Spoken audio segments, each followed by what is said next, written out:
Mayor Eric Adams says he's looking to end the revolving door that sees mentally ill homeless people land in a hospital only to be back on the subways screaming at passengers just a couple of weeks later. And we pressed the mayor about if surging officers... So, as armed police and National Guard troops flood the subway to stop violence, the city is undermining their work by allowing crime above ground, along with behavior eerily similar to what the mayor and the governor say they want to rein in down here. However, by redeploying police and neglecting other areas of town where this is happening, New York's underground crime wave has no hope of ever disappearing, and it's only going to get worse.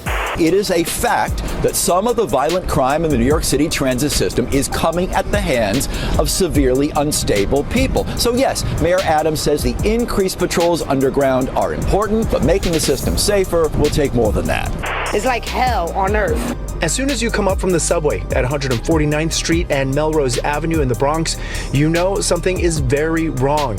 In just a one-block span, we witnessed money changing hands, all in broad daylight. They should stop them. They should talk to them and give them help. There's always gun violence. It's always fighting all up in this block, all up and down this block. NYPD officers are now being assigned to every subway train rolling through the city in the overnight hours. Although we have brought down crime, people are feeling unsafe. This salon manager says staff and customers don't feel safe coming to her 3rd Avenue business. She showed us videos outside her shop. It's very dangerous, especially in the night. Shop owners say they constantly have to call 311 and police to clear encampments and paraphernalia like you can see here at my feet.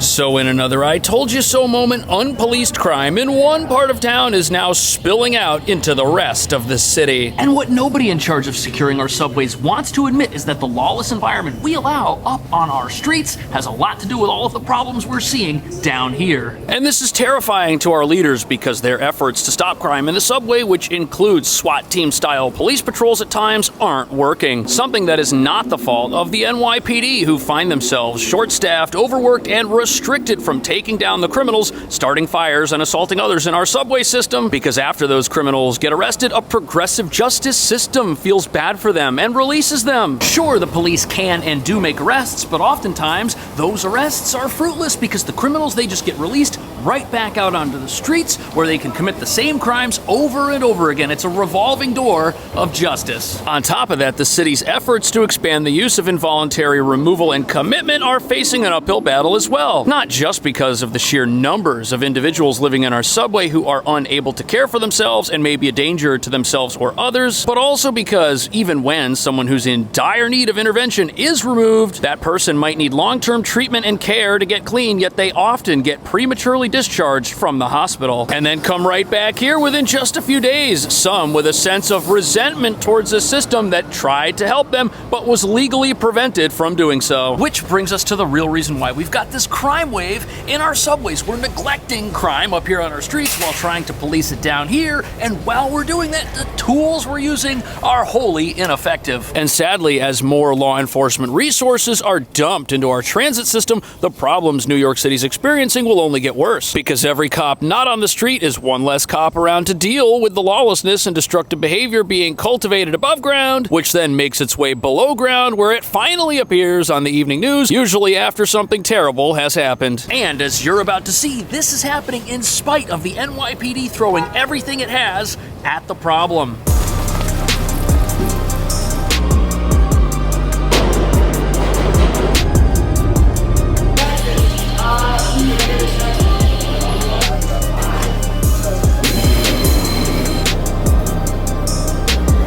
So here we are at the 14th Street Union Square subway station, a station that perfectly encapsulates the losing battle law enforcement is fighting against disorder in the subway. This place has its own police station, yet right around the corner from the police station, you have people who are obviously in need of help who live here on a full-time basis. And several stations within walking distance of this one look the exact same way, but the problem is our leaders are worried about issues down here which don't start down here. No, instead, a lot of what you're seeing down here in the subway started up on the streets. It's like hell on earth. As soon as you come up from the subway at 149th Street and Melrose Avenue in the Bronx, you know something is very wrong. In just a 1-block span, we witness money changing hands, all in broad daylight. It's what people here call an... So let's ask ourselves an obvious question. If there's a subway station at 149th Street, and right when you walk up the stairs and get onto the streets, residents describe the area as being hell on earth,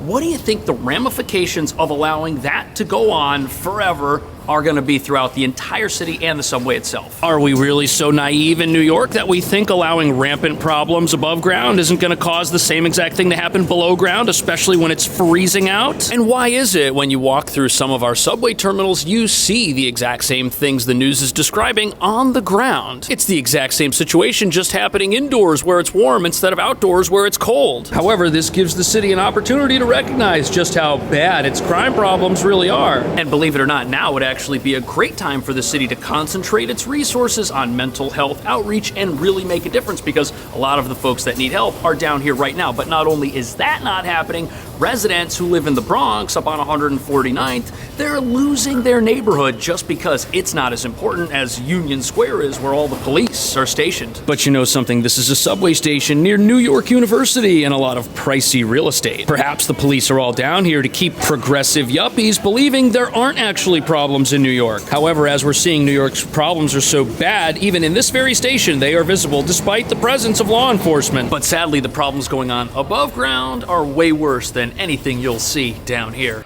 All at work are scared. This salon manager says staff and customers don't feel safe coming to her 3rd Avenue business. It's very dangerous, especially in the night. Shop owners say they constantly have to call 311 and police to clear encampments. And yeah, that's New York, safest big city in America, baby. You know what's disgusting about this is, according to criminal sympathizers, all of the crime that people who have a problem with crime are talking about, it's all imaginary. Yet, you've got residents recording real videos on their phones, suffering real financial problems at their businesses because of it. Yet all around us in the New York City subway, there's evidence of this problem. It's just that everyone's ignoring it. At least everyone who could do something about it. And that's not fair to anyone. It's not fair to the people who need treatment, and it's certainly not fair to the residents of this city. On top of that, nobody seems to want to admit that there is a problem in this city with people engaging in addictive behaviors. Behaviors which incapacitate and imperil them to a degree where they need long-term help, yet we're only able to offer short-term solutions in many cases. And when you allow that to go on long enough, it should be no surprise that riders in a place like this feel extremely unsafe, especially when it's glaringly obvious that we don't have enough police to keep everyone down here safe throughout the entire system at once. they're calling for ongoing enforcement, including a task force dedicated to cleaning up what's known as the Hub, an area near 3rd Avenue and East 149th Street. We're calling upon the state to grant the mayor the authority he needs to relocate those with severe mental illness and severe chemical addiction. So the mayor's made it pretty clear he wants the authority to help people, but if the state's not going to give it to him, things are just going to continue the way that they have been for quite some time. And there's no way the city's ever going to fix crime on the streets or down here. In this area of the Bronx called the Hub is apparently a real mess and has been for a very long time. There are constant problems. The city's constantly dealing with it. And apparently the latest intervention that this neighborhood received was back in November, just a couple of months ago. But that was before temperatures became very, very cold and everyone started making their way below ground. And here's how that intervention worked. 35 people were arrested, a whole bunch of stuff was thrown out, the city wiped its hands and moved on. Yet the problems just came right back, totally negating all of the work that the city did and all of the money they spent because they backed off too early, which is what happens here. And this is how New York City solves all of its problems. It does the bare minimum to say that it was taken care of. And after the news cameras are invited to film the short-term results of a police raid or a sanitation cleanup, everybody moves on. And the cleanup efforts in this part of town and also down here in the subway to some extent are useless. They're never gonna go far enough to get long-lasting change, just short-term change. And in a few months, we're gonna be right back down here dealing with all of the same issues because the issues are gonna come back. The governor's office responded in a statement saying in part, "We're not taking public safety advice from a politician who supported defunding $1 billion from the NYPD. They also say the governor is committed to bail reform and fixing involuntary commitment." Community members say they need real sustained action. Isn't that strange? Here we are in a city that releases criminals after they're arrested, discharges people way too soon from a treatment facility. Everybody wonders why we've got a crime problem, and now suddenly politicians are saying, yeah, I'm against those laws. Don't be shocked when you realize that we've got elections coming up very soon in New York for both the mayor and the governor. However, it looks like things had to get to a point where affluent areas of town were negatively affected by stuff going on way uptown in an area that gets neglected. The sad reality for New York is that it's got way too much on its plate to fight crime everywhere at once. The city can either concentrate all of its resources on trying to fight crime at a limited number of subway stations and trains underground, or it can spread its resources throughout the entire city and get no results. Or it can get a short-term result in the subway, which is probably the best New Yorkers can expect. And that means, as you're about to see, that things down here are probably going to get a lot worse before they get any better, in spite of the fact that the mayor has a new plan to spend hundreds of millions of dollars on treatment facilities for the mentally ill.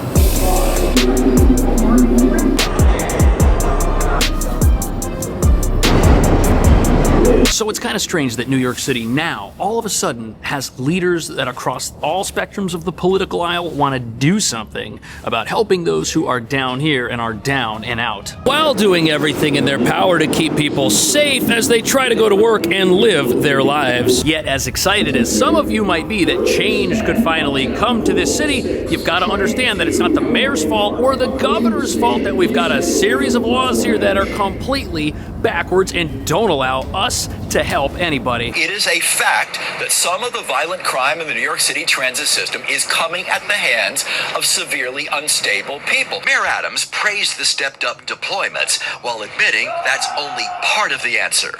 The city needs a long-term strategy for its mental health crisis, with unstable people in the... So, that increasing crime that we keep hearing doesn't actually exist and is all imaginary? Well, it's finally no longer an imaginary problem because it's way up and everybody knows it. And even though overall crime in the subway is down, the crimes people actually care about, like violent attacks on others or robbery, those are up. And it looks like our leaders can't play the public forever. People are starting to figure this out, and now everybody knows there's a mental health crisis down here, and everybody wants to see action. But sadly, neither the governor or the mayor are going to be able to do a whole lot about this. Mayor Adams has been trying for the last several years to get more authority to take people off the streets when they're in need of help and when they're a danger to themselves and others, yet he has never been given it. Instead, our city's backed by a legal system that says it's compassionate because it's decriminalized everything, when in reality, there's nothing compassionate about laws that stop someone from getting actual help. If you had a friend or a loved one who was down in the subway and in need of help, you'd come down here and plead with them to leave. You'd drag them out if you had to. Yet New Yorkers are not allowed to do that for each other, even though we spend millions on outreach services that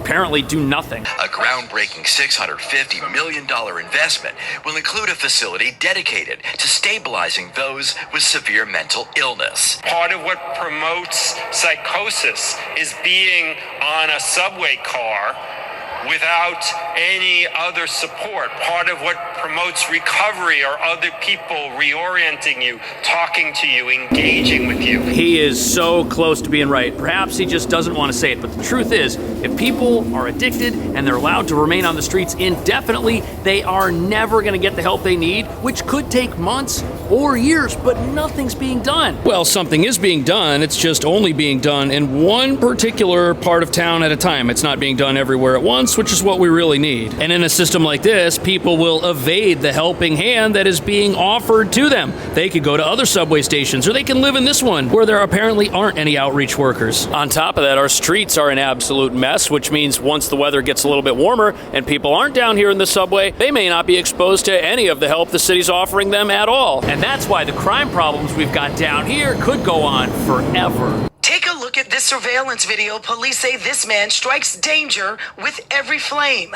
setting garbage on fire. This is on board a northbound J train in the Woodhaven Boulevard station in Queens last Friday. This is terrible. Now we've got another marauding maniac copying a similar crime he and the rest of us all heard about on the news about a month ago. This is terrible, but it's happening again. And apparently this guy committed a whole bunch of crime above ground and then did it again in the subway. He's running all over the place and nobody can stop them. And what's worse is this event took place after the National Guard numbers in the subway were increased and after more police were sent into the subway to try and keep it safe. Things down here are a total mess, and it's doomed to remain in its current state as long as we let our streets remain in their current state. And this problem is so much bigger than whoever our governor or our mayor are. We need to start writing actual laws that can actually help people. Think about it. People shouldn't be allowed to use items in public that destroy their lives. That should not be allowed, but it is. And unless that is a crime and people are arrested for it, how are they ever going to get brought into a potential treatment facility? How are they ever going to get a hand that helps them get clean? On top of that, New York needs some sort of stand your ground law which protects the general public in the event they are attacked by some maniac in the absence of law enforcement. Right now, we're dealing with what many call the Daniel Penny effect, where people are terrified of intervening when an unpredictable person enters the equation, which is really bad for a public safety perspective because it just emboldens criminals to have a docile, terrified general public who will allow them to do whatever they want and will put up no resistance if they try to rob or hurt others. What do you think about that? Are New York City's laws putting everyone in danger, and are they handicapping police and mental health outreach workers from actually making a difference in people's lives? Let me know. Thank you so much for watching. I'll see you in the next video.